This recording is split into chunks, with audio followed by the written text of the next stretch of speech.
ప్రజారోగ్యం కోసం బడుగు బలహీన వర్గాలు ఎంతో ఆరోగ్యంగా ఉండాలనే ఆలోచనతోటి ప్రవేశపెట్టిన ఏదైతే ఆరోగ్యశ్రీ ఉన్నదో నాటి నుంచి నేటి వరకు దిగ్విజయంగా కొనసాగుతుంది.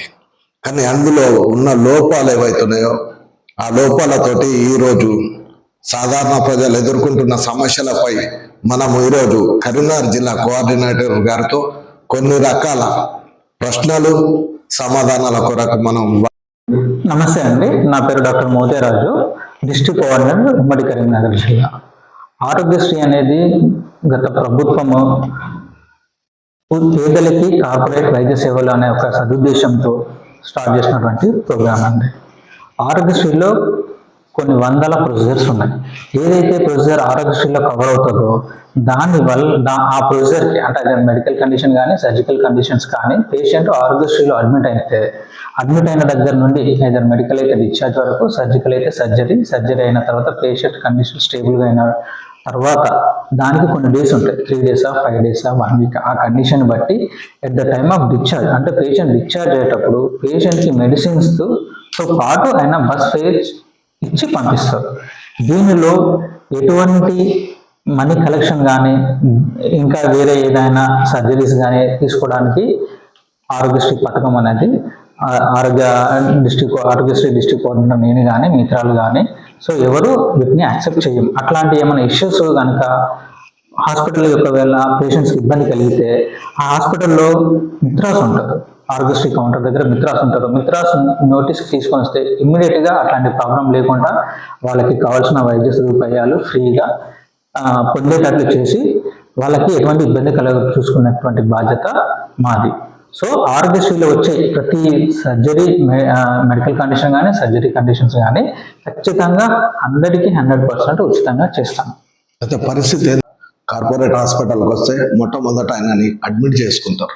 అడ్మిట్ చేసుకున్న తర్వాత నీకు వచ్చిన డిసీజ్ ఇది ఇమీడియట్లీ ఆయనకు ఇది ఇచ్చేయాల్సి వస్తుంది. ఏంటిది, నువ్వు ఇక్కడ ఆరోగ్యశ్రీలో నువ్వు ట్రీట్మెంట్ చేసుకోవచ్చు అంటని అప్రూవల్ ఇవ్వాలి.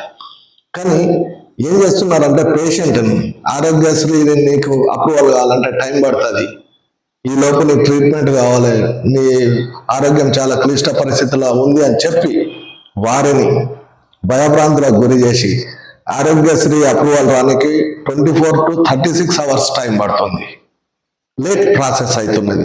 ఆ ప్రాసెస్ మధ్యలో ఏం జరుగుతుందంటే వీళ్ళు కార్పొరేట్ హాస్పిటల్ వాళ్ళు యాజమాన్యాలు ఆర్థికంగా దండుకుంటున్నారు. ఎవరి దగ్గర? పేషెంట్ దగ్గర. నీకు ఆ మెడిసిన్ కావాలా, నీకు ఈ మెడిసిన్ కావాలా, నీకు అది కావాలా, నీకు ఇది కావాలని చెప్పి వాళ్ళని భయభ్రాంతులు చేసి వాళ్ళ ద్వారా డబ్బు కట్టించుకొని ఒకవేళ ఆరోగ్యశ్రీ నీకు అప్రూవల్ కాకపోతే నువ్వు ఇంత అమౌంట్ కట్టాల్సి వస్తుందని వాళ్ళని నానా రకాల భయభ్రాంతులకు గురి చేసి ముందే వాళ్ళతోటి సప్పో చేసినా కానీ అక్కడ డబ్బులు కట్టించుకొని తర్వాత ఆరోగ్యశ్రీ అప్రూవల్ అయితే నీకు ఇప్పటిదాకా ట్రీట్మెంట్ చేసినాం కదా, ఈ ట్రీట్మెంట్కి అది చెల్లు అనే సందర్భాలు చాలా ఉన్నాయి. మీరు దీని మీద ఏమనుకుంటున్నారు? ఎగ్జాంపుల్ చెప్తానండి. ఇప్పుడు ఒక పేషెంట్ గుండె నొప్పితో హాస్పిటల్కి వచ్చాడు. ఛాతి నొప్పి, అది గుండె నొప్పి లేకుంటే ఎస్జిటీనా అనేది కన్ఫర్మ్ చేసుకోవడానికి ఈసీజీ కానీ ట్రాప్టీ కానీ 2D ఈక్వల్ ఇవన్నీ చేస్తారు. సో ఈ టెస్ట్లన్నీ చేసినప్పుడు వాళ్ళు ఏమంటున్నారంటే ఆ డిసీజ్ అనేది ఫస్టే కన్ఫర్మ్ కాదు కాబట్టి కొన్ని డబ్బులు కట్టిస్తారు.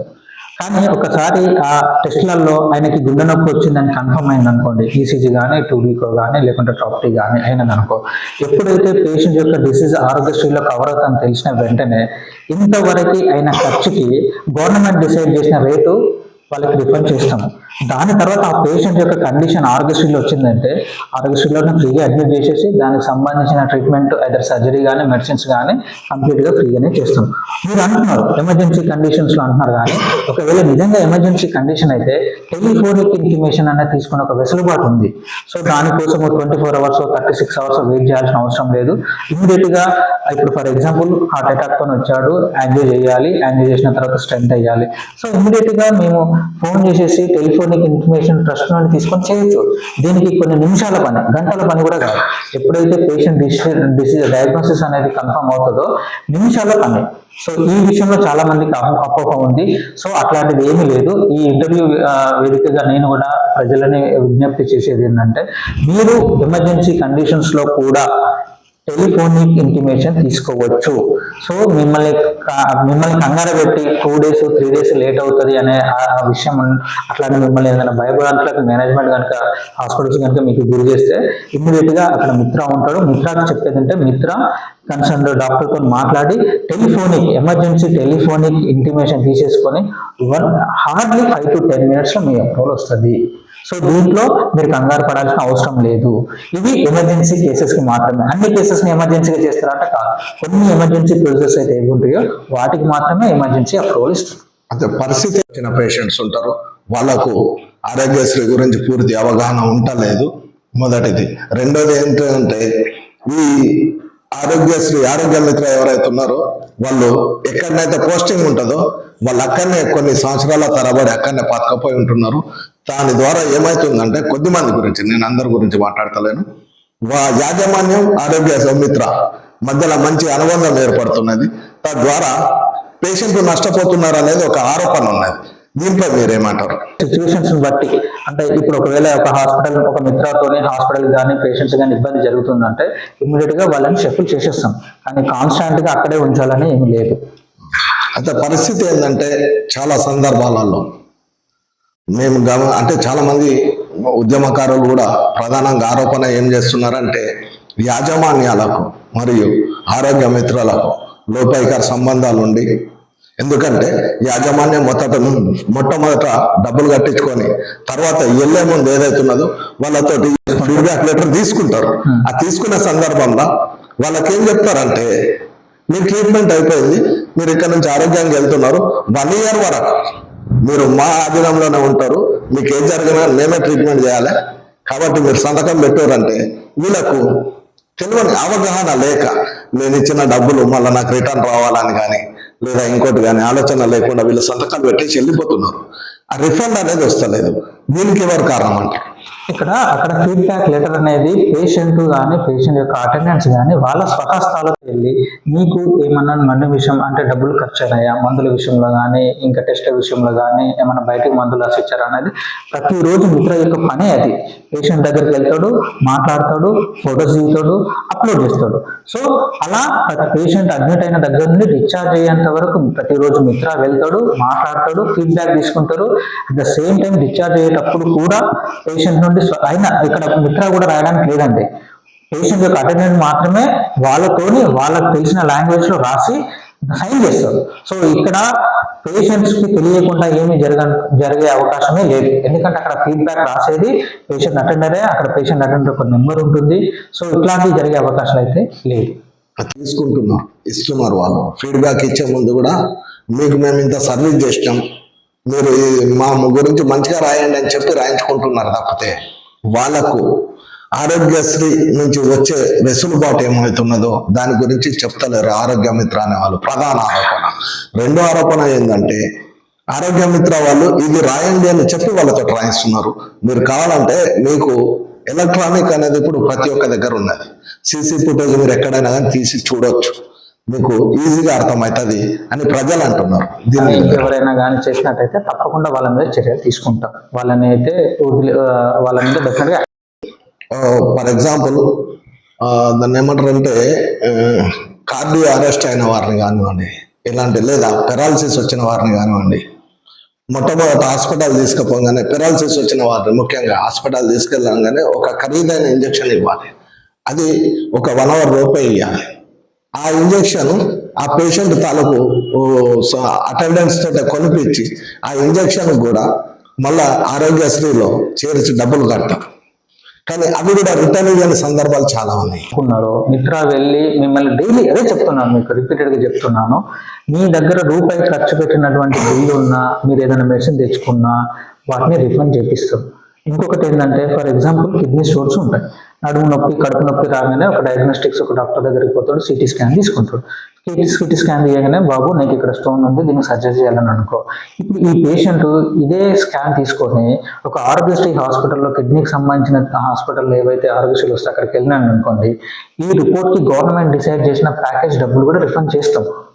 అంటే పేషెంట్ అడ్మిట్ కాక ముందు ఉన్న రిపోర్ట్స్ని కూడా అది కనుక ఆరోగ్యశ్రీలో వచ్చేటట్టు అయ్యేది ఉంటే గవర్నమెంట్ ఈ ప్రొసీజర్కి ఈ టెస్ట్కి ఇంత ఇంత పే చేయాలని మాకు కొన్ని రూల్స్ ఉన్నాయి. దాంట్లో ప్రైసెస్ ఫిక్స్డ్గా ఉన్నాయి. ఆ అమౌంట్ని డెఫినెట్గా మేము రిఫండ్ చేపిస్తాము. కానీ ఇక్కడ చేయాల్సింది ఏంటంటే పేషెంట్ ఆ రిసిప్ట్ని సబ్మిట్ చేయాలి, మాకు చెప్పాలి. పేషెంట్ చెప్పకుండా ఇబ్బంది అవుతుంది. అటు పేషెంట్కి ఇబ్బంది అవుతుంది, పేషెంట్కి ఏం జరిగిందో ఏం ఖర్చు పెట్టిందో తెలియకుండా మేము కూడా హాస్పిటల్ పైన కానీ మేజాన్ యాజమాన్యం పైన కానీ ఒకవేళ మా మిత్రాలు ఏమైనా ఇష్యూస్ ఏమైనా ప్రాబ్లం అవుతుందని చెప్తే మనం వాళ్ళ మీద యాక్షన్ తీసుకోవచ్చు. ఇప్పుడు లేదంటే చేయలేం కదా. ఇప్పుడు మొన్న సంఘటన ఏదైతే ఉన్నదో వారు పత్రిక ముఖంగా, ఎలక్ట్రానిక్ మీడియా ముఖంగా, ప్రింట్ మీడియా ముఖంగా వాళ్ళు కొన్ని పేపర్స్ సబ్మిట్ చేశారు.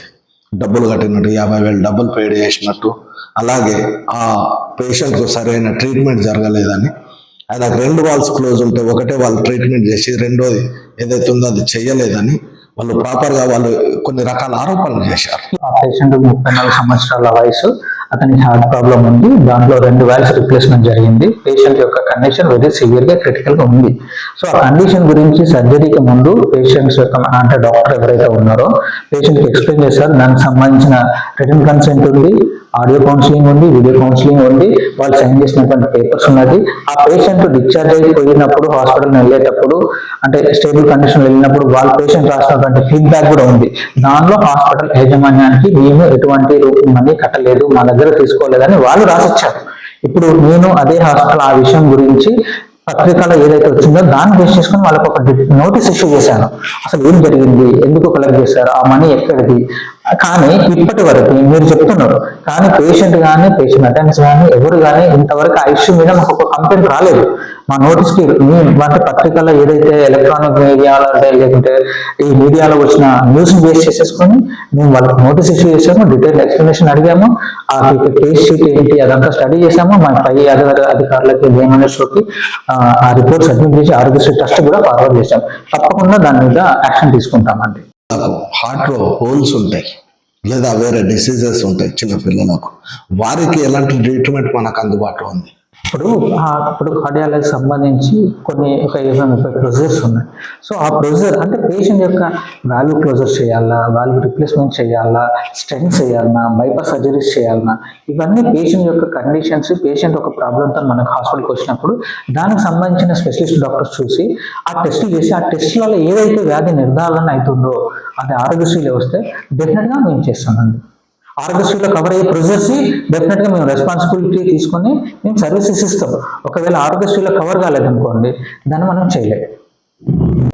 మన తెలంగాణలో అత్యంత ఉన్నతమైన ఆరోగ్య పరిస్థితులు మనం ఇప్పుడు ప్రస్తుతం కరీంనగర్ జిల్లాలో గల ఆరోగ్య మిత్ర జనరల్ మేనేజర్ గారితో మనం ప్రస్తుతం మాట్లాడడం జరిగింది.